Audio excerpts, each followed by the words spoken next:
Alors l'apport, c'est l'argent qui va être issu de votre épargne et qui va vous permettre d'emprunter un petit peu moins. Ce qu'il faut savoir, c'est que quand on achète sa maison ou son appartement, il faut aussi prévoir les frais annexes qui vont aller avec l'opération, c'est-à-dire des frais de notaire. Il va y avoir aussi des frais de garantie et des frais de dossier. En fonction après de votre projet, de votre possibilité, capacité, on va définir ensemble le montant à emprunter.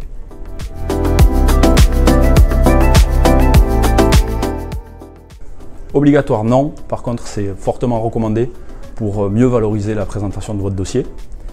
C'est aussi un élément important pour les partenaires banquiers puisque pouvoir constituer un apport va montrer aux banquiers que vous avez pu épargner, donc les rassurer et ça permet du coup de diminuer le montant de prêt et donc le risque pris par la banque.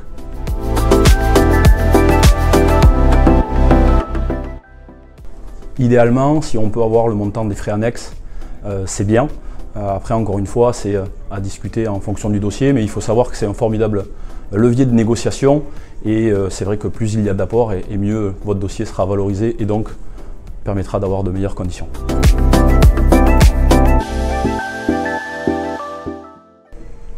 Épargnez un maximum pendant que vous êtes en préparation de votre projet immobilier. Ça va vous permettre d'amener du crédit à votre dossier, de mieux valoriser votre dossier quand on le déposera auprès de nos partenaires bancaires. Ça va permettre encore une fois du coup de diminuer le montant emprunté, donc les mensualités, et ça permettra de justifier aussi un éventuel saut de charge, c'est-à-dire la différence entre votre loyer actuel et la mensualité que vous aurez demain.